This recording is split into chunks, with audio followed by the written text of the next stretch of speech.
Behavioral health, oh my gosh. Wow. Uh,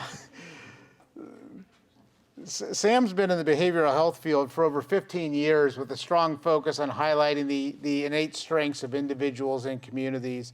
She also believes that the constant and respectful critique of ourselves and our systems is essential to meeting the needs of those we're dedicated to walk alongside and serve. I've had a chance to get to know Sam and her work a little bit better during my time on the Board of Integrated Services, and I'm just blown away consistently by the way she thinks about things and her ability to move critically important initiatives forward.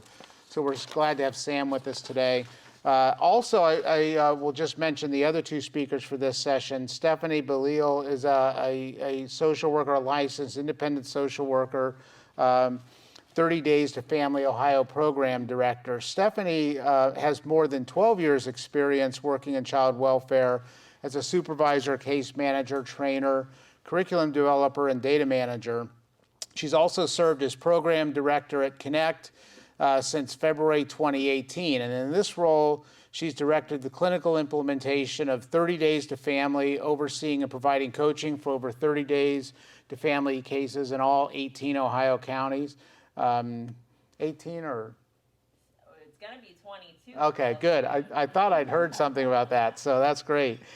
She's also served as the program director over the statewide management and expansion of youth-centered permanency roundtables. She's worked extensively teaching learning communities, coaching presenters, and motivating other leaders to complete action steps, and developed a refined ability to discern a need and match it to a solution. I think something that's critically important. Too often we take the approach that, here's what we do, come and get it. And I think the approach that goes out to understand needs and then figures out solutions of those needs is just so critically important for achieving the results we all want to achieve. And then finally, Shannon Deinhardt is also a licensed independent social worker, co-founder and executive director of Connect. And I think you have information in front of you, folders with more information on Connect that you can take a look at. She's been a leader in reshaping Ohio's child welfare system and how it works with families and youth. She's got 25 years of experience advancing foster care, adoption, children's advocacy, and she's a trusted resource to local, state, and national child welfare communities with regards to family search and engagement and child-focused permanency planning. She specializes in program development, research, and evaluation with an emphasis on the use of reliable data to guide planning and improved outcomes. Shannon co-founded and continues to co-chair Connect's annual convening, which brings together hundreds of foster care, adoption, and children's advocacy stakeholders from throughout Ohio to advance permanency practice. We're so thrilled to have all three of the presenters here today, and I'll invite Sam to come on up and we'll get started.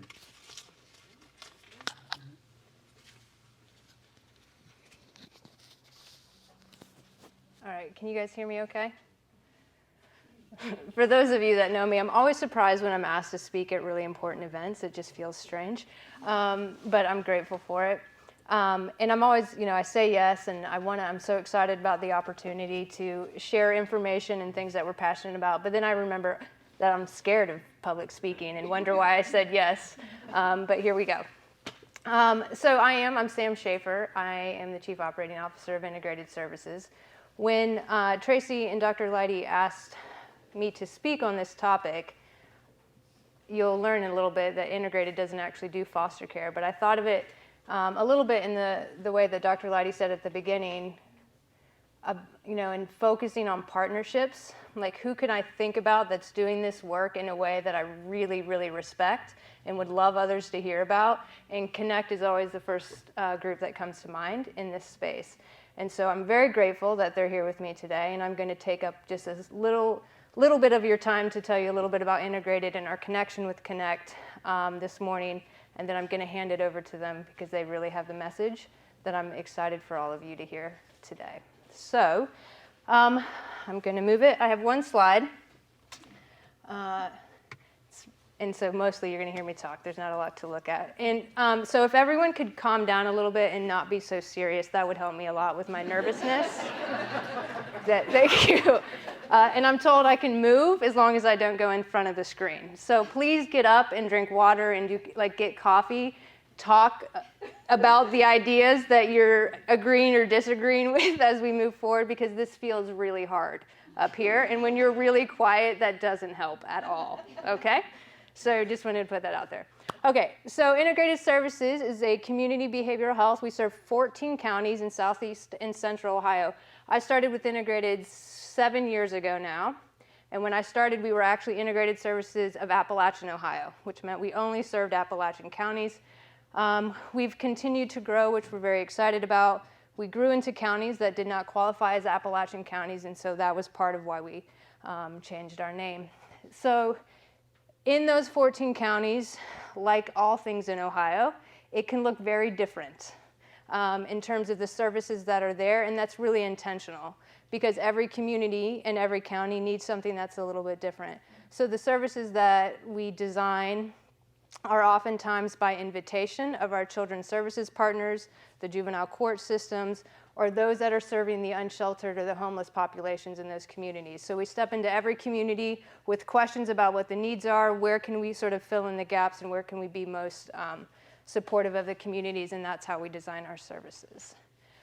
So I think, like many community behavioral health organizations, we have counseling, we have psychiatry, and all the things that TV and those things would talk about in terms of what mental health and substance use services look like. But we believe what sets us apart is our focus on the community behavioral health workers in the communities that we serve. So we're serving we primarily are focused on individuals that qualify for Medicaid, that are dealing with complex issues related to poverty and trauma and different things like that. And as a social worker, I did direct practice. And what I kept realizing is it didn't matter how skillful I was at cognitive behavioral therapy or DBT or all those things that were really, really great and at some points in people's lives make extreme and positive impact. But if I'm trying to figure out where I'm going to sleep tonight or what food I'm going to put in front of my children to eat, cognitive behavioral therapy only takes you so far in that space. And so we're really trying to focus our efforts on building an army of community behavioral health workers that can be in those spaces and working alongside people as they're trying to get their basic needs met. And right now, I think we all know that's more important than it ever has been. So I'm going to stop there instead of just rambling. Any questions so far? Anybody want to make some noise? I'm in front of the screen. Tracy's going to help me. They know who they chose to do this presentation. I don't know. Anybody, somebody say something just so we can break it up. Yes, sir. So what's a community behavioral health group? I love that question. So historically, they've been referred to as case managers, right? So the reason that we focus on, we all know language matters, everybody, right? The language we use to describe what we do, who we are, and the language we use to describe one another, it matters. So case managers have come with a stigma over time, right? In every community, we're very closely partnered with our children's services partners. And so when we're trying to partner with them, we're also trying to be supportive but separate, right? So that we can work together in a way that we can come alongside children's services in the work that we're doing, but that the folks that we employ and that are going out to serve families are seen as something separate than a case manager who may be involved with their children's services case. So case managers are focused on those primary needs. So getting folks to doctor's appointments, looking at physical outcomes, making sure that they're connected with physicians and dentists, getting well child checks, all those types of things, making sure they have food, helping them apply for jobs, helping them apply for places to live, vouchers, Medicaid. Sometimes we have folks walking through the door that have no health insurance, so we're helping them get connected to those things. So there's that, and then they are also qualified to do skill building, right? Looking at how do we help someone build resumes, how do we help someone think about how they do an interview, a lot of things in those spaces. So that's a great question. The answer is they really do all of the work, right? they really, really do all of the work when we're serving individuals, and we're very grateful for the amazing people we have doing that work. Yes. Follow up. What is the credential? Can you give a little more detail about a community behavioral health worker? What makes one and not one not one? Can you repeat the question? Yeah, so, and you're going to yell at me every time I go in front of the screen, right? Okay. Yeah, so the question was, what do you need to be, what are the qualifications for a community behavioral health worker? So with the Department of Medicaid, you can, now, we just went through behavioral health redesign, that's a separate presentation. But we just went, it was a few years ago. But so qualifications now are you have to have a 4-year degree in a related field, and that's broad, but you know, we're looking at psychology, health and human services, those types of things. Or you have to have 3 years of related experience. So something we've been working with, you know, Ohio University and the state of Ohio as they've brought on peer mentors and really elevated lived experience. When we can bring on a peer mentor and give them 3 years of experience in the field and they can get exposure and they can be part of that, it now becomes a career track, right, for those individuals that can move on. And I don't even like the term move up. That's not really accurate, but they have an opportunity to do something different in the field and do, you know, have some diversity of experience. And so after 3 years in those roles, they can move in and become qualified mental health specialists under the Department of Medicaid. Yes, sir. Hours of service? Are you a 9-to-5 organization or It's a great question. So I'm going to be honest and say we are a little bit all over the place. The community behavioral health workers are allowed to have flexibility in when they serve. So that may be that they're serving on a Saturday or a Sunday if they're meeting with the individuals that, you know, maybe that's the only time they can go and see that apartment or something like that. The majority of our folks currently do work a typical, what we would say a typical business week. However, we have a separate program that's referred to as risk management, and that's a project that we started about 2 years ago. COVID has taken a toll on it a little bit, so we're bringing it back. It's a lot like what Bobby was talking about earlier with the MRSS program. So it's an after-hours response program. So we'll enroll youth that are at risk for out-of-home placements, at risk for residential or inpatient hospitalization. We will know those youth, we will know those families, we'll do planned activities on the weekends and in the evenings with them to try to reduce crisis over time, but those same families are also eligible to receive crisis services. So like if something happens in 3 a.m, there's the risk management team that can be called and will respond to that. We'd like to build out our 24-hour response. That has been 24 hours is complicated when it comes to payment and reimbursement for those services. All right, again, one more and then, oh, yep, yeah. Can they take people to like Walmart and go shopping and like get reimbursed for the ride over and the hanging out with them? Every behavioral health provider knows how I'm supposed to answer this. No. No, but the Ohio Department of Medicaid does not pay for transportation under any billing codes. However, there is a lot of work, right? So when you're a community behavioral health organization and you are taking someone who just maybe experienced a really unfortunate situation in the home, they called them, they don't have any food, you're taking them to a food bank or you're taking them to the grocery store and you're having a conversation about what skills did you use to manage that situation. Now we're doing something in the car that's not just transportation. And so there, you know, that becomes complicated. It's a complicated question because really the actual question is where do you do services? Where are you doing services? Where are you supporting people? Sometimes that's in a shelter, sometimes that's under a tree in a park, sometimes that's in their home, you know, so there's a million places where we show up for people, and sometimes in a car is one of them, and it's our car. Yes. Thank you. Okay, good. But we have a question about the integrated crisis team. Yes. The difference between MRSS teams. Are there any differences? Yes. Yes, so I'm going to repeat the question. Oh, sorry about that. The question was, what is the difference between our risk management team and an MRSS team? MRSS has a fidelity model. It has some stipulations in terms of licensures being attached to it and supervision models around that and different things like that. Ours could very easily, I guess what I'd say is it will very easily translate into MRSS over time. That's sort of why we developed it. We were developing risk management in preparation for payment for MRSS. So it can translate into that, but it's not built to fidelity in the way that MRSS is currently. But it has a lot of the same components, right? Because with MRSS, you have a team of people that are dedicated to a certain amount of youth that you're serving, and then you're doing follow-up for 45 days. Our follow-up doesn't have an expiration date. It's just, when we, as a team, agree that not just us, the family agrees that they've found stabilization and they're able to kind of move away from that service. We don't, but we are, so I'm going to talk briefly about our residential program. No, I love it. These are good. I love it. Doesn't it feel better to talk to each other? It's good. It's good. Okay.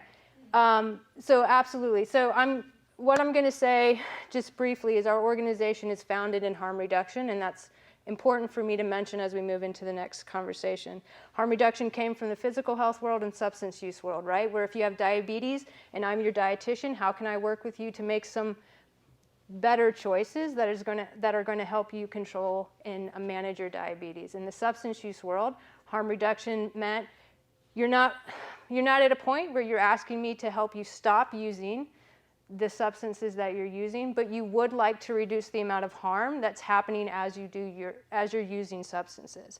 So we talk about how do you get clean needles, how do you reduce the amount that you're using, all of those different things. So our organization tries to use that as a foundation of all of the work that we've done. And I've said this to many of you many times. I never thought I'd end up in children's services work. That looked way too hard. I didn't understand it, and I didn't want to do any of it. But a couple of years ago, it's been about 5 years ago, Christy Burry, who's now with the governor in Fairfield County in Connect, Ohio, said, do you want to do this thing called family group decision making? I said, I have no idea what that is, but let's talk about it. I'm not going to talk about that today, just know it's amazing. But I got to get to work with children's services in a way, and I'm like, oh no, we've really all been trying to do the same thing together, and I've been here, I know you all, and so I surrendered, and now I can't think about anything other than reforming and doing better in this space. And so I had the opportunity and privilege and was appointed to the Governor's Children's Services Transformation Advisory Council as one of the council members, and I've been deep in it since. And Connect is a group I go to over and over again to draw from and think about how we can do things differently. So just briefly, and then I'm going to hand it over. Integrated Services, several years ago, pulled our children's services partners together and said, how do we do this better together? How do we support each other better? What do we build? What do we need to build in this region while we're waiting for others to come? What can we build together to do it better? And lots of things came up, and I could talk about many, many things, but for today, what came up is our youth who needed a treatment intervention of residential care had to go far away, right? They had to go away from their families and their communities to receive that level of care, and it's been that way for a long time. And so together we decided that we needed to build a residential program that serves Southeastern Ohio with the intention of building it to shut it back down. Right? So let's build it. Let's figure out how we actually keep children and families together in their homes, and then let's shut it down, right? And I took some convincing on this, I'm not going to lie, because I've been with Connect too long, right? Like, I didn't want to do residential. Like, can't we skip that, right? But what I had to understand is that the state of Ohio, we're making some really important changes, but there has to be a bridge, and I have to sort of work with where we are and make change in a way that felt a little bit more possible. So Sandy Sickles is here. She's hired as the director of our soon-to-be open youth residential program. We'll have a grand opening hopefully sometime right in the new year. We will open, it looks like, sometime in February. And I just want to stress the goal of this is to be a treatment provider. Residential is a treatment intervention. It is not a placement where we put kids who do not have any place else to go and no homes to live in. And we've got lost in that as a state a little bit. And so our goal is to remember what we built, which is a treatment intervention not just for the youth, right? This idea that we're going to bring a youth in and we're going to cure them in a residential and then we're going to send them home and everything's going to be fine. It's just not how that works, right? We have to think about residential as a family intervention, right? So as we have a place where a youth can be safe and they can be supported, so can their family, so can the people who are going to be supporting them as they find their way back into the communities and back into their homes. And how do we make sure that there's a lot of work being done together in that space? What we know, because of lots of reasons I won't go into, is many of the youth that we serve in residential will be involved with children's services. And many of them will have been involved with children's services and in foster care for some period of time when they come into our residential. So, cue how connect, and all of us are going to connect in this space. So our goal is to not just focus while they're there on the treatment and the support for the youth and the family, but to actively do family finding for the youth while they're in our space. And what we know from our children's services partners is that they're working really hard. They're working really hard with not enough staff, and they are doing their very best. And our goal is to find funding to have Connect come in, and they're going to talk about these programs in a little bit because they're the experts in it. They're going to do family finding with our youth. They're going to be relentless. And I mean, the stuff they do to find family is just beautiful. I hope they talk about it in a little bit. Right, relentless in finding family, having discussions around how we get youth back into a home and a community where people can tell them about their stories, right? Where you're from, who your kin was, all of those different things. And so as we build this residential, we've been talking to them. We have a trauma-informed care model that's it's called ARC model, Attachment, Regulation, and Competency. We've been using consultants from that space to really build a short-term residential treatment intervention for families that its main focus is helping families be healthy and get youth back in that space. So, thank you, whoever's clapping, right? Yes. I just wanted you to know you have a lot of virtual clapping going on. Thank you. Thank you. I forget there's people virtually, and it's good. We keep going like that. It's good. I don't, and I'm ignoring you, aren't I? Okay, they knew. I'm going to keep saying that. They knew who they asked to speak. Okay, so this is where I want to just say, like, Integrated Services has been committed to this region our executive director began this program 25 years ago. I'm honored to be a part of it, and I'm very excited about what we're going to be able to do together with Connect and other partners in the region. And so, again, what Dr. Leidy said, partnerships are essential. I think we all know that. Anybody that's been serving this region knows that for a long time, and I see some really exciting things happen. So I'm going to take this opportunity to hand it over and be quiet. You all have done a great job. A little bit more noise, though, is fine, just saying. All right, thank you very much. Oh, I forgot I got to come. It's going to be fine. Don't worry. Okay. Thank you, Sam. I, too, am very, very excited and happy to have been invited today. It's great to be in a room with people who are clearly very creative and innovative and want to collaborate. That is how Connect was started, and it's who we are, and it's how we got to where we are today.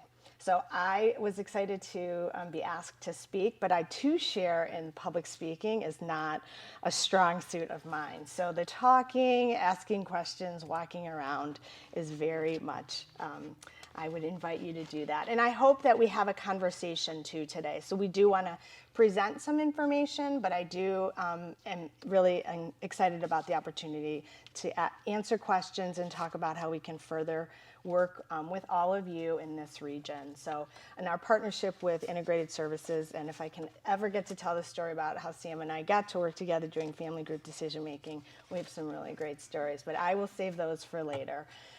So really quick, I do want to just give you a little bit of an overview of who we are. So I'm Shannon Deinhardt, and I am one of the co-founders of Connect. We started Connect, and we're based in Cleveland in 2005. So a long time ago. And a long time ago, children's services and the number of kids that were in foster care was pretty big.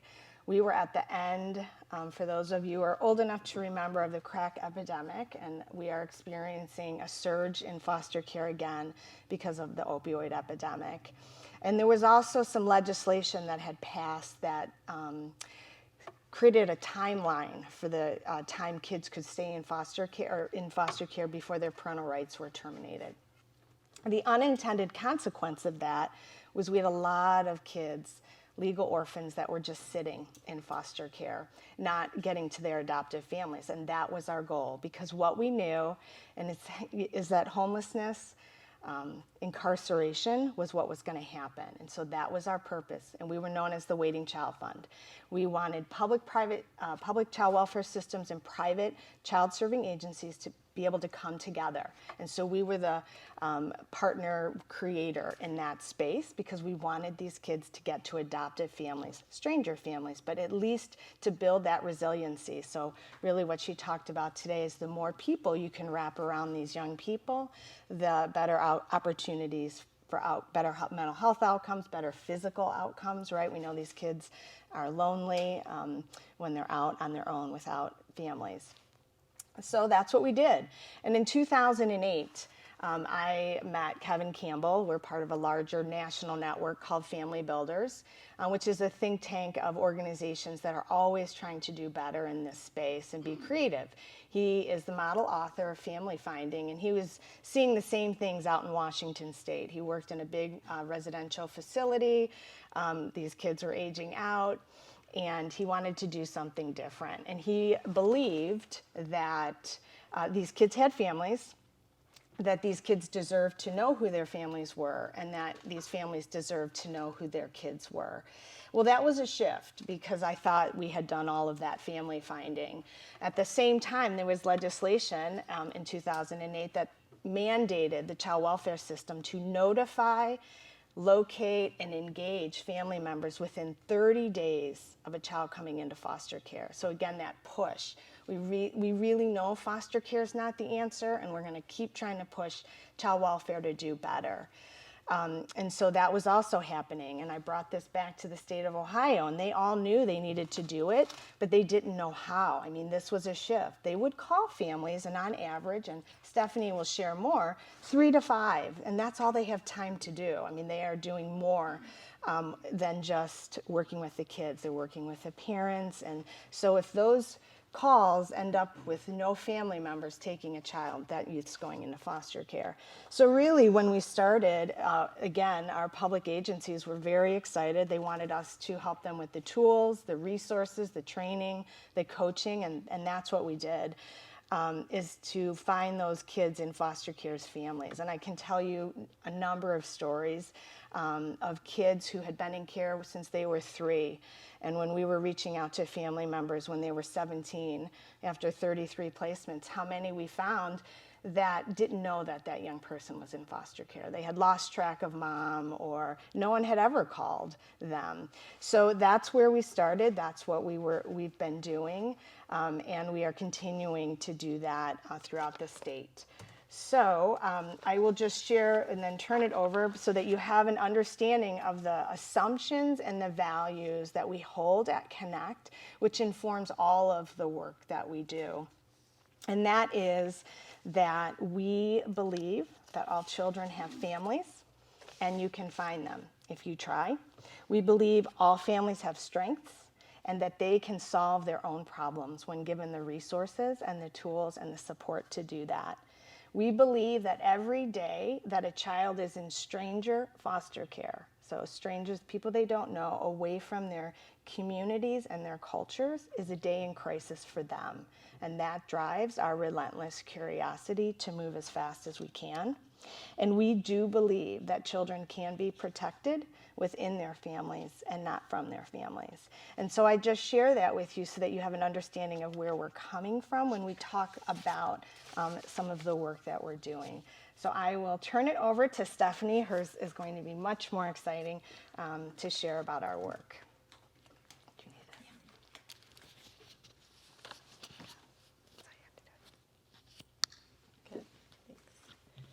Thanks, Shannon. And Sam, it's always wonderful to hear what you're going to say when it's unpredictable. I'm really thankful for the opportunity to share more about Connect and some of our specific programs, and want to lay some additional groundwork about this concept that children are better with kin. I have some nice quotes up there about research that we know from the academic perspective that human beings are wired to connect. We're wired to socially engage with each other and to rely on others for our needs. And then a shout out for the Brene lovers out there, that connection and the ability to be connected is neurobiologically wired. That's why we're here. We want to be connected to each other. We want to be connected to ourselves, and where we're rooted in, where our families are. I have, next to those beautiful quotes, an image of ancestry there. $500 million in annual revenue last year. That's a lot of $99 swabs that people are taking, right? It's because people want to know where they come from, who they belong to, and our children that we're serving are no different than that. My cousin of mine that I have was adopted. She's an adult now working in child welfare, even though when she told me she was applying, I was like, oh God, I've been there, done that. And so she's doing amazing. She was adopted, and her parents are some of my favorite people on this planet. And even though they were an amazing fit for her and they're amazing parents to her, she still wonders about her birth family. Those connections that need to be connected never go away. We also know a tremendous amount about research. I feel like every day there's more and more research coming out about the benefits of kinship care, both in the short term and the long term perspective. And reiterating what Shannon said, that when children are entering into foster care, it is an emotional and traumatic experience, and that we believe children can be protected within their families, not from their families. We know that children that are placed with kin experience less trauma, fewer physical and mental health symptoms, less likely to be prescribed psychotropic medication. They demonstrate higher levels of well-being. I'm not going to get into a tremendous amount of data today, although I love data, have come to love data as running a program. But we can see a tremendous amount of increase in well-being. For 30 Days to Family, it's 20% increase of well-being for children that are placed with kin. As we shift our focus as a nation to think about how important well-being is in the perspective of safety and permanency, it's just as critical as safety and permanency to be thinking about our children's well-being. They're more likely to do better in school and more likely to either reunify or remain connected to their birth families. They're more likely to be with their siblings and connected to the culture and the community that they're coming from. On the reverse side, what we know about children who grow up in foster care and then eventually, unfortunately, age out, is they're severely more likely to experience homelessness, human trafficking, higher rates of unemployment, substance abuse, mental health, less likely to be employed, have a high school education, more likely to have unplanned pregnancies. I mean, the list is rather lengthy to go through when we think about both the short-term and the long-term ramifications, and understanding how our actions today and our child welfare agencies impact those children for forever, because they become adults who then have children that then we're unfortunately seeing again when we have a generational families that we are working with. I loved that Bobby, when she first spoke and opened up today, talked so many times about connectedness. I wanted to say hallelujah every time she said it, because it's so critical. That connected piece is so critical to all aspects of behavioral health, mental health, suicide work that we're doing. It is an answer to a lot of these things that are going on with the children that we're serving and the communities that we're serving. I'm going to share a quick video that does a beautiful job of highlighting just an overview of 30 Days to Family, and then I want to dig on just a little bit, but this will go over a little bit about our tools and our approaches to work.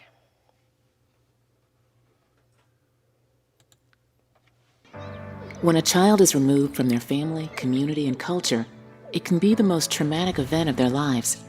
That's why we need to do everything possible to support them through that moment and beyond. Typically, when a child enters foster care, only 3 to 5 family members are contacted. But 30 Days to Family changes that dramatically.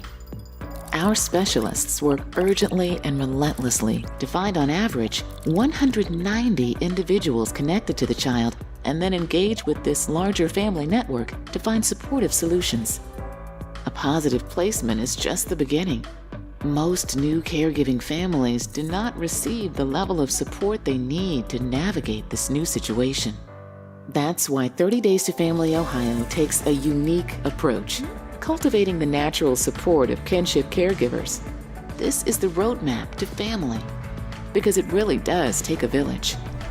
Working together, everyone at 30 Days to Family finds all the child's connections, engages everyone willing to be a support, partners with kin to create a plan, and builds support for the caregiver by strengthening the family network and putting formal services in place. Through it all, belief in families is the foundation of what we do. Professionals help guide the process, but it's the families that make this work. Children who receive this level of support can continue to remain connected to their family, their community, and their culture. Every child has family. Finding them changes everything. Learn more at connectohio.org. A video always says it much better than I could ever say in a concise manner. Shannon had mentioned this number of 3 to 5. On average, when we first started implementing 30 days here in Ohio, that was what the state report said, that for every child coming into foster care engaging child welfare, that a worker had on average the time to find 3 to 5. So I'm talking to mom's mom, I may be talking to mom's best friend, and maybe there's an aunt who's close to the family. And once I get those 3 no's, I'm moving quickly onto foster care, because guess what? I have 15 other cases that I need to get back to. It is a part of our system. It's a part of our compliance and our mandates. And for any of you that have had interaction with child welfare lately, there's also our staffing crisis and significant turnover and change in our staff. And so when we have a specialized position, a specialized program that can solely focus on keeping children connected to their family, we're talking about amazing outcomes, not just for those children, but their families that they're connected to, and then ultimately the financial resources that a county has available versus using some higher cost placement rates. When we think about 30 Days to Family, our benchmark is 80. We're finding 80 relatives. I can do that in under 2 hours. I love a challenge, so if you'd like to have fun, maybe we can do a party trick later, that I can do it. It's very quick. We get to 80 in under 2 hours. It's very fast. Our average currently is 151, and our statewide record is 559 connections for one child. One child. Now, there's no way you can tell me that in that 559, there's not someone who's willing and able and safe to provide care for that child that's in crisis. We know they have people, and that when we can find them, it changes everything. Like Shannon said, it is very, very different. We have tools that everyone has access to. Accurate, social media, True People. We have fun games that we do with all of our private eye tricks that we have. But at the end of the day, it has to do more with the strategies and our beliefs that families can provide solutions for the children if we help them, if we find them, if we can come alongside them and empower them. The strategies and the belief that that's possible is what actually achieves it, and then the time to do it. There's no hidden secrets. Sometimes we talk with people and they're like, can you just share all your secrets with us? There are no secrets. I will tell you everything we do. I will shout it from the mountaintops. What comes down is having people that are dedicated to do it, that believe it will work, that believe it is possible to find kin for children. We're going to do a little, I'm like Sam, I want you all talking and moving just a little bit. So I'm going to have, sorry virtual, you can raise your hand on virtual, although I can't see you doing it. Those of you in the room, if you could raise your hand if you can think of someone in your family who should not be caring for children, should not have, maybe 2, anybody have 2 of those people in their life? Okay, so right, we have it, right? Now I want you to raise your hand if you can think of somebody that you're really proud of, the way that they care for children and the way that they support the family, right? Even if that person's you, that's okay. You can claim that right too, right? So we have these families. Oh, I saw 2 hands in the back. I love it. So we have people in our own families. And our children that we're serving are no different. Shannon mentioned Kevin Campbell earlier, and I really love this quote of his, that families of every young person I've ever met were just like mine, made up of people in great struggle and people who love and try to support those in great struggle. That sometimes we're so narrowly focused on the people in struggle that we forgot to imagine the people who are not. And I love that quote, because sometimes we're so in the trenches, right? Even as a program director, there's days I'm in the trenches. And then when we lift our heads up and we can imagine what does exist for children and how we can be solution focused and keep that focus on the child and their needs rather than some of the struggles that are going on, that there can be some really inspiring results when we're working with children that are going through some traumatic experiences. Some of the myths that we talk about or that we encounter in our work is this idea that maybe there might be concerns with an immediate family. So yes, we have this child that is in need of a place to go, and their immediate nuclear family, there's no one there. So we say go wider, that larger number, fourth generation up and out, we are reaching. Some of you may maybe have heard of the phrase, the apple doesn't fall far from the tree. We have a comeback for that, and we say go find a different tree. There are lots of people out there that are connected to children that don't have to be blood related. We have an insanely liberal definition of kin, that there are people in this community, and Bobby also mentioned it in her presentation as well. I loved seeing how many responses she got in the surveys from youth saying they had an adult that they felt they could talk to and connect to. Those are the people we're talking about, the neighbors, mom's best friend, the coaches, the teachers, the bus driver, the pastor, that our children are all connected to, that have a relationship and a bond with them. Sometimes we also hear that there may be family who said no in the past, or we couldn't find them. Okay. We say go again. Sometimes in 30 days, that's really fast. Sometimes we have relatives who tell us immediately, no. Guess what? 2 weeks, we're coming back and we're saying, hey, we're still in the same place. We believe you're the right placement for this child, the right caregiver for this child. Can we work through your no? Let's unpack why. Well, maybe I feel like I don't have the resources. How would I feed them? My house is too small. I can fix that in my sleep. That's no problem. We have resources for that. How do we unpack some of those with our families? And how do we get over ourselves sometimes when families have maybe been less than pleasant when they experience us or see us as providers, to come back and say, hey, I know that was really hard, or that was surprising when I showed up and had a conversation with you. Let's talk again. That shows a very different side to child welfare and to child providing agencies that a lot of our families don't always get an opportunity to experience. The last one I want to share is that we think it's already been done. And Shannon shared that. We always, at least I try to, envision the best of intentions, right? The intake worker already looked for family. The ongoing workers had this family for 6 months. They've already looked for family. And what we're finding is that they have not. And it's not because they don't want to or they don't value family. It's because they have so much other stuff to do. And while this is important, so are the state mandates that provide a tremendous amount of funding and ramifications if they're not met. And so we talk about really leaving no stone unturned, and that every child, no matter their timeline and their journey with child welfare, can have family finding done, whether that be prevention, so we're completely diverting children from foster care, or a child who might be in a residential facility or in a permanent custody of the agency, that there's still an opportunity for family finding. It is never too early or too late for family finding. I want to share a quick story. I just have a couple more slides, but I'm going to share just a quick story about one of our first 30 days, one of our very first stories. So it was a brand new baby, a newborn baby, and mom had already lost custody of 2 other children. They had gone through a private adoption, and so when we received the referral, they're kind of like, good luck. You know, we love a challenge. I'm like, yeah, let's do it. And so we get searching, right? And they told us, oh, you're not going to find anyone. We've already done all of this. These other 2 children have gone into adoption. And so we kept looking. We get about the 2-week mark, which is, for us, that's a heavy pace. So 2 weeks, we're like, okay, maybe this is true. You know, this is really hard. And people kept pointing to this grandpa. Where's grandpa at? He would be wonderful. Well, we tried our searches, all of our private eye tactics, couldn't find a working phone number for him, was really struggling with contacting this grandfather that people kept pointing to. So we took to social media and found Grandpa on social media. Now, we could quickly tell Grandpa was not surfing social media regularly. He had like a profile picture. Somebody maybe helped him set it up. And but in his profile picture, he had a mechanic's badge on that had the garage that he worked for in his name. So our specialist showed up at that garage and said, hey, I know you're working. This is really important. Can we talk now or later? He said, no, we can talk now. Tell me what's going on. And they explained to him that his granddaughter was in foster care and that we were coming to see if he was willing and interested in potential placement. And he said 100% yes, for sure, come today. My wife and I, we have the resources.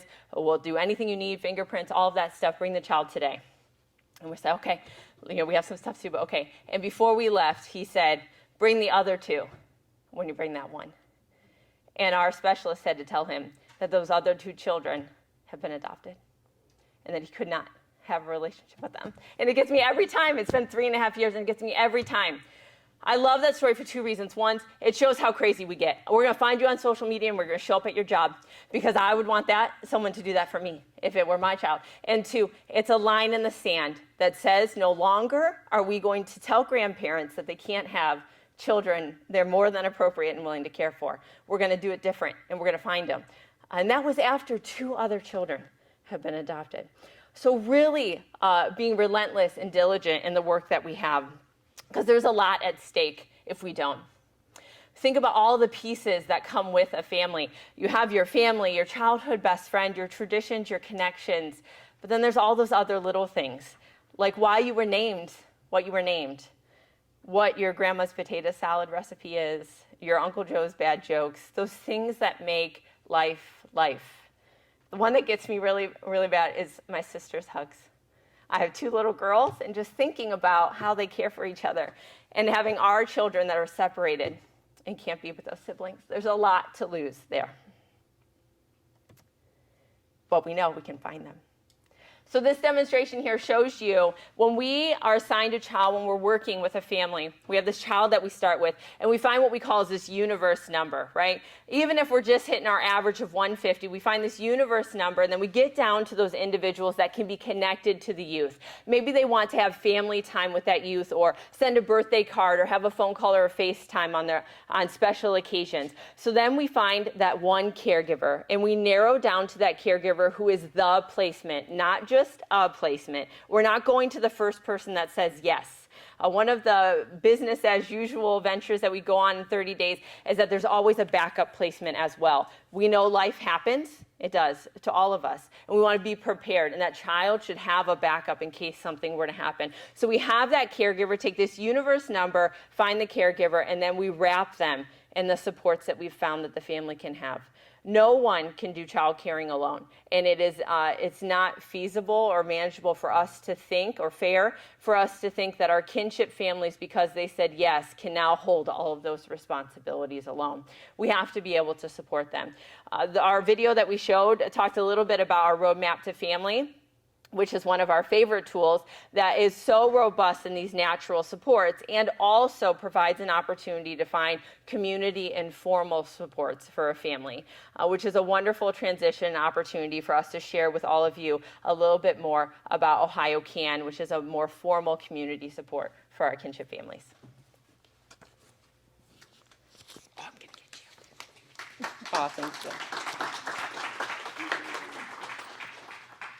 Stephanie is always very hard for me to follow, but I'm so grateful for the work that she's leading across the state, as well as our other program directors who are helping to continue to innovate in this space. And so I'm really excited.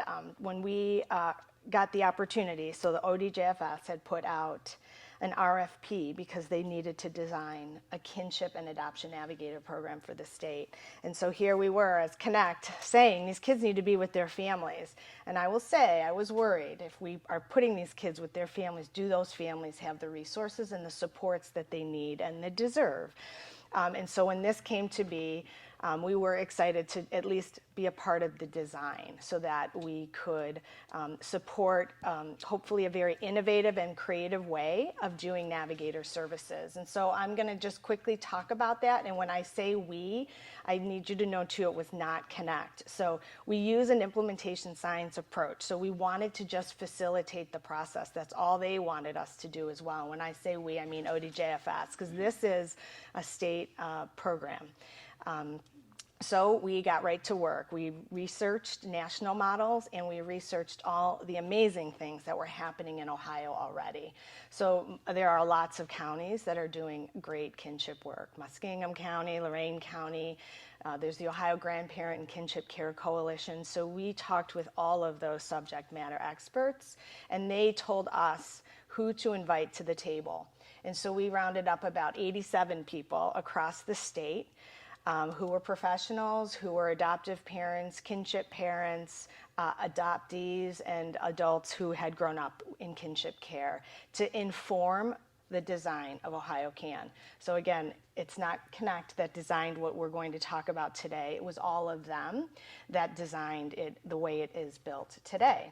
And so I will share with you some of the demographics, but I will just give you this little more information about it. It's in 10 regions, and they picked those regions, and we gave them lots of information about stats and as much data as we could find. They created the mission, vision, and values, and we heard loud and clear in those meetings, and those families said, "You must believe us." So that has always been our motto, and we believe families. And so right now we have there's 10 regions, and one of the things we heard was you can't just serve the families. Like some of us in this community as well, when we came and did our town halls, they said you could bring 100 navigators to this area, but we don't have all the resources. And so I'll go back to this demographics in a minute. So we made sure that we built a community capacity to the program as well, because we heard that loud and clear. And so because of the way the landscape is across the state, it's very different. We've also been divided into cohorts so that we could stand up a cohort at a time. And that gave us the opportunity to really spend time in the community and systems build.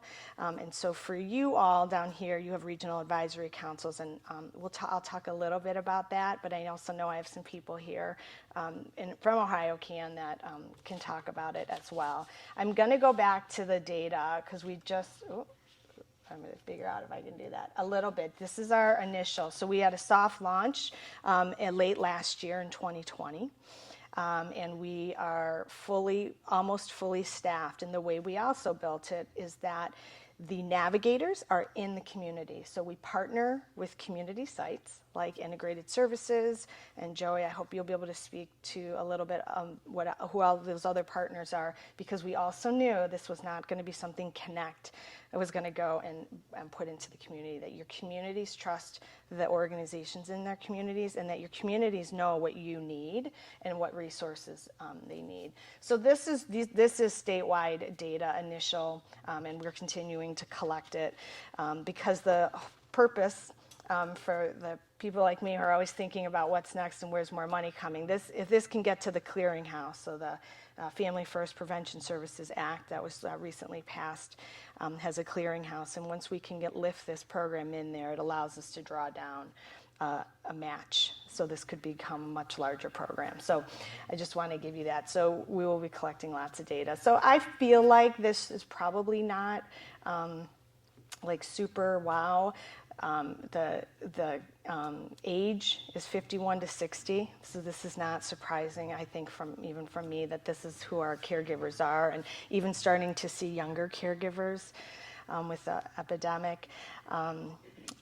Family type, and so I'll define that for you. We talk about formal, informal, and then there's our adoptive families. But one of the other key pieces that was really important for us at Connect is we know that informal caregivers, so families that never touch child welfare, they are the backbone of child welfare, right? There is, I think the stats from Generations United are saying for every one caregiver that's come through child welfare, there are 7 others who have never touched child welfare that are caring for their families.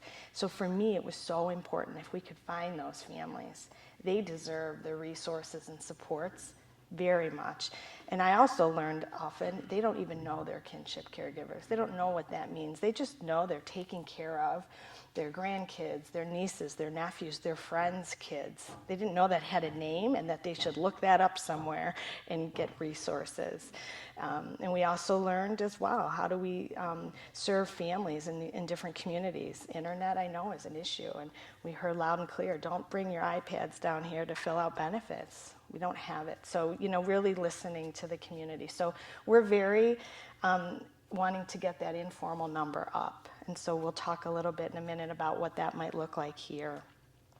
So again, this is preliminary data, but the other thing I think is important is the 2 highest needs are basic, and so we defined that as it's clothing, it's beds, it's food, it's childcare. So the basic is they need that.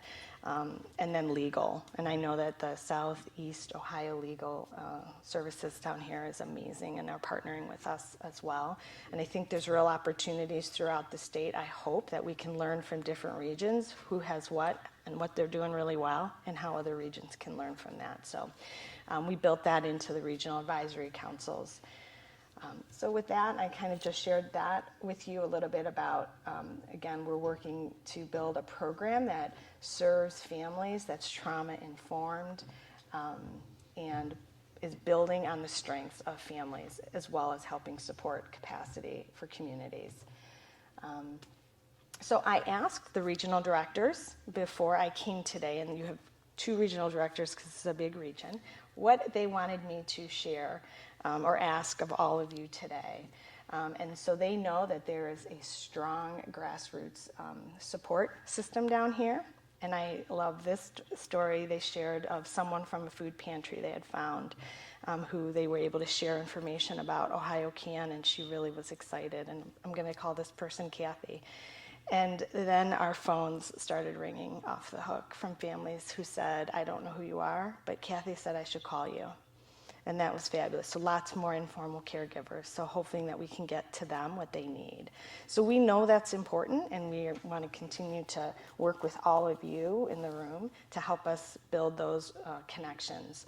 And so that kind of leads to that second one, that we can get some connections for these informal caregivers. If we can prevent them from coming to child welfare, that is our goal. And so we're really, as well, just giving them the support and resources that they deserve. And so with that, I will just leave with this quote. So children do better with kin. We can find them, and they need our support when we do. So Ohio Can is now up and running, and we're very excited to be here with you all today. So I'm going to open it up to questions. I think that's it. You can either repeat the question, or I can take a microphone around, whichever your preference is. I can do that. I can repeat. I have a question. Sure. To start off, do you have any evaluation of the tenure of these relationships? I mean, is it really a permanent relationship in most cases, or do the young people experience transitions even within the network that you've helped to identify over a period of time? So I want to repeat the question. Do we have research or evaluation about the relationships that have happened with the kids? So do we switch our mics between each other so she can answer? There's another one in here. You can, as long as you don't stand right next to it. Okay, I'm going to move away. Okay. That's okay that I use this. Oh, yes, you can definitely hear me. Okay. So as far as formal research goes, so what we have, our data and ability to track families only lasts for as long as they're involved with child welfare. So we're a little bit limited on following that. What I can say is that if and when a child has needed to move, whether our caregiver provider that we've identified, kinship caregiver provider, something happens, that our children are more likely to move to another kin provider. So still diverting from foster care. That's a great question. I think there was one in the back too. Yeah. Just a little background. I had to really push custody of my daughter about 7 years ago. Her mental health condition, she was no longer safe to be at home, for herself.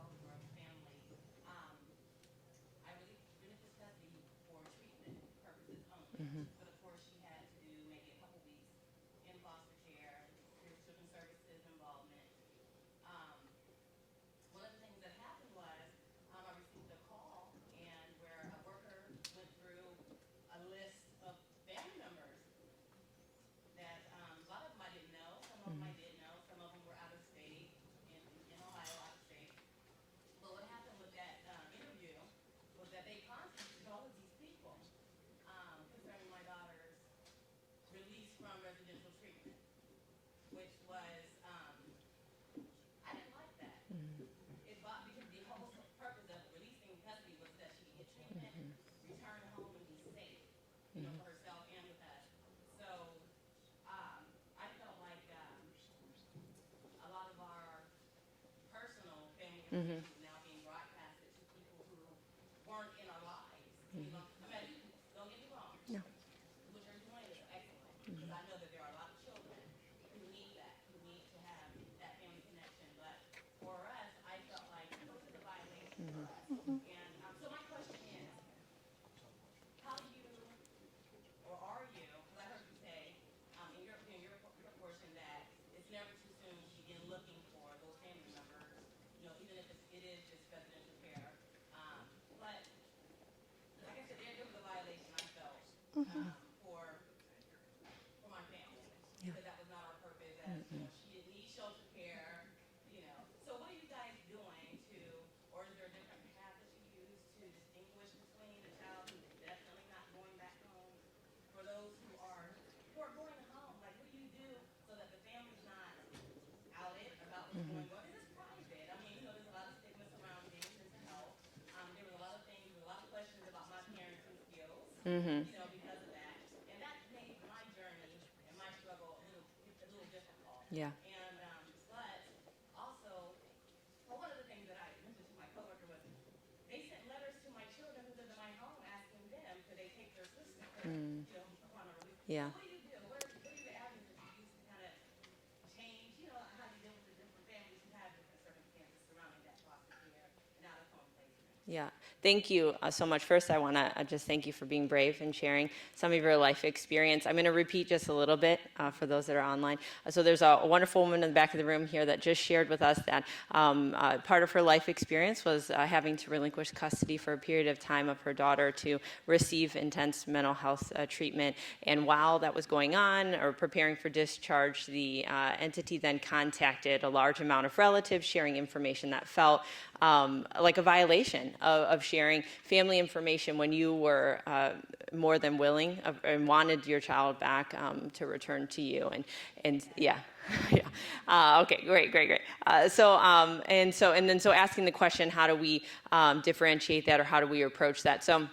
When we work with families, birth parents or the nuclear family are the first individuals that we're talking with, that we're asking them, you know, who could it be? So my hope would be that when our specialists are engaging, when they would have a conversation, you would be the first person, hypothetically, if that situation was going on, and we would immediately find, oh, hey, mom is perfect. Like, this is where the child, we don't need to do this other work. What I will say is, even in that situation, we would encourage you, moms, and we do this frequently, moms and dads, to reach out to their natural supports for when that child returns home to be ready.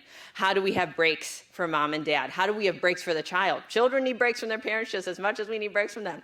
And so how do we set those up? So even when we're working in a prevention space where we know the children are going to remain with their birth parents, we still do family finding, but it looks different. We build out genograms with the parents equal to maternal and paternal. So that is something else that also comes up sometime for us about, well, you know, what if birth mom says you can't contact birth dad? Birth dad has just as equal rights as birth mom does. And so we search on both sides. We engage on both sides heavily to do that. So we would do still the family finding. It would look very different, though, and involves our parents really in the driver's seat of negotiating how we reach out, and definitely not sharing any type of confidential information outside of what would be needed for, like, care, if it was a caregiver for them to care for a child. Yeah. Joey. I was thinking somebody too could probably add to that. Ohio Rise is supposed to, right? Like, children won't have to leave their parents' custody anymore in the future to get residential treatment. So hopefully that won't be the case. Yeah, so can you guys hear me? I'm not sure. Okay. So Joey. Oh, right, yeah. I'm just because I'm used to it, it's on my face. Joey in the audience was talking about this tragedy that we've had in the state for a very long time, which is in order to access residential treatment level of care, the only way, unless you have a lot of money to pay for that as an individual, is that custody relinquishment happens, which means that Children's Services is able to pay for the room and board so that child can get that care.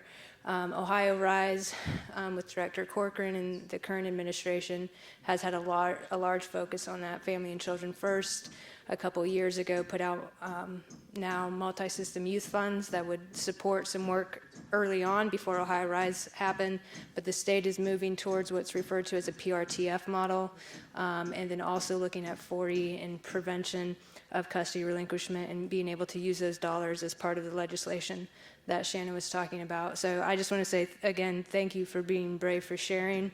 I'm sorry that that happened to your family, and I'm glad that the state is doing what it needs to now to make sure that doesn't keep happening to families. Other questions? What about, so one of the big incentives for people to stay in treatment is that they get reunified with their kids. Not talking drug, alcohol, substance abuse. Are programs like this increasing opportunities for families to stay together? And is there more championship for the staying in the family you start with, as opposed to an attitude that I've seen, which is that mom's always the problem, and the goal is to get them away. So I'll repeat the question, then I'll let you guys respond to that a little bit, or I can. So I'm going to try to summarize it, and you correct me if I'm not saying it exactly correctly. So when a family becomes involved with Children's Services, what we're oftentimes looking at as a Children's Service agency is what can we do to support that family in getting their children back, right? So sometimes that's the family members may need to be involved with mental health or substance use services and things like that. And when family members who have had their children removed engage in those services, it supports them in getting their children back and reunifying. So your question is, I believe, does the Ohio CAN in 30 Days to Families, when families engage in these types of programs, does it support that same goal of reunification and things like that? I'm assuming you're asking that in the Children's Services eyes, right? Does Children's Services look positively on the engagement with Connect in these programs as individuals are working through their plans with Children's Services? I'm going to say yes, and then Stephanie's going to explain that. Yes, so definitely, we shared a little bit in some of the research. What we know is that when children are able to be with kin, they are more likely to reunify, more likely to have contact with their birth family. Well, we also know while the case plan services are going on, so you mentioned treatment, if the parents are going through treatment, that it's more likely for the child to have more frequent contact with those parents if the child is placed with kin. So if they're not, unfortunately, there are still some counties that are only doing 1 hour every 2 weeks. That's all the contact a birth parent's getting with their child when they're in foster care. And during the pandemic, it was much less because of the circumstances that were going on. So what we know, though, is if my aunt has the child, the opportunity for more frequent visitation is higher. And some assumptions that can be made about why the reunification rate is higher is because higher contact then gives more drive and more fostering of that connection between that nuclear family to continue to pursue and overcome the challenges, for sure. I wanted to mention, yes, I'll take one more question. I did want to mention a unique partnership that we just launched with Ohio Start. So we are formally partnering with Ohio Start to have a specialist that is designated to mutually served families in an attempt to keep children in the prevention space, so not coming into foster care, so they can still remain eligible for all of those prevention services. So I did want to mention that partnership that we just launched last month that we're really excited to see about that. Yeah. I had a question about children with physical and developmental disabilities and just what your experiences are in providing support for kids through the process when they have the additional. Yeah, so the question is for those listening at home, that thinking specifically about children that have some additional challenges, potentially physical or some other mental health challenges that are can be at times overwhelming or insurmountable. So we have a little bit of a running joke in 30 days that you get to about 150, 200, 300 on a genogram. You have a nurse, a teacher, and a foster parent in there already.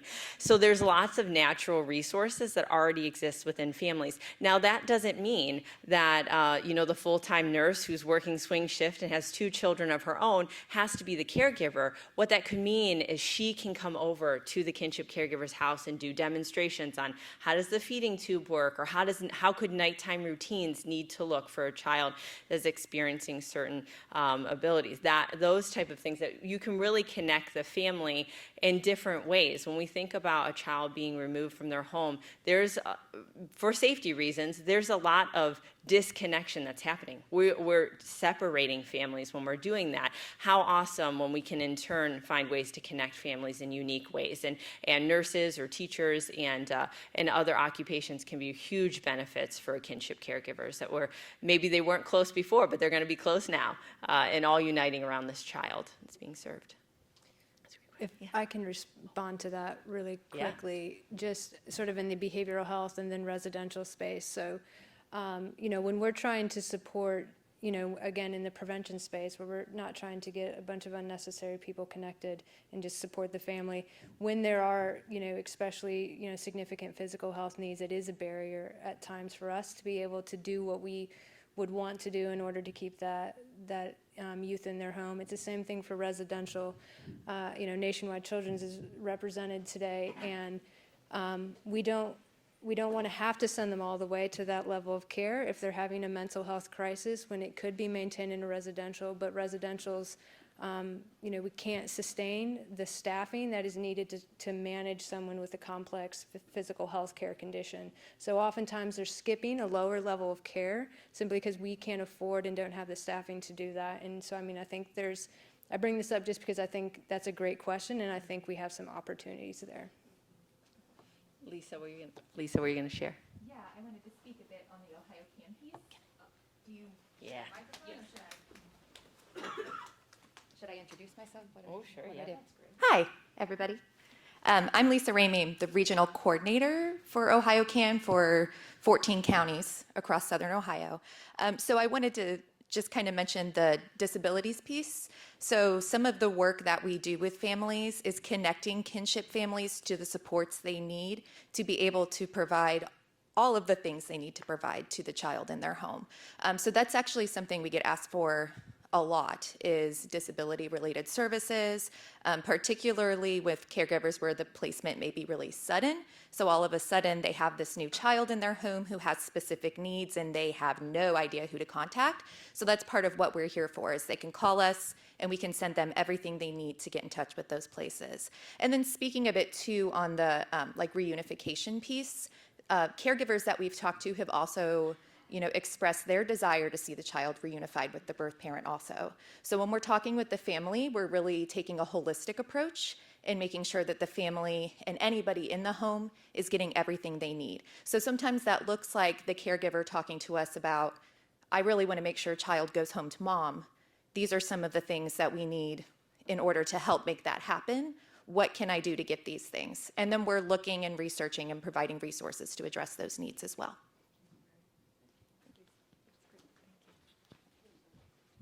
Oh, yes. Hi. Oh, yeah. There you go. Yeah. Hi, I'm Catherine Lockman. I'm with the Educational Service Center here at Athens-Meigs County, and previously to that role, I was the Athens County Kinship Navigator for several years. Got to sit on the informational gathering in Columbus as Connect was developing this program, so I'm really excited to hear about how it's come to fruition. But I did want to say the Educational Service Centers also have a lot of resources for families and for community organizations in terms of dealing with learning disabilities specifically. And so Ohio Department of Education through Ohio State University does have a parent mentor project housed in many counties across the state that are specifically parent mentors with quite a lot of experience who will walk alongside families as they're navigating the educational system with these students. So just wanted to kind of throw that in there too, but I know Lisa and their team is also building up quite a network of supports for our children as well. So thanks. Thank you. One of the questions from the chat for Stephanie and Sam. You can These families are finding positions so critical in child welfare for prevention and permanency. Do all Ohio counties have these positions? So they saw it on the chat, so I don't need to repeat it. It was asked in the Asked in the chat. Okay, wonderful. Okay, so several counties have their own kind of kinship departments that look very different. As far as 30 days to family specifically, I think we mentioned earlier, we've implemented in 17 counties, and we're getting ready to move into 22. We are working with the state in an attempt to find additional resources to continue expanding.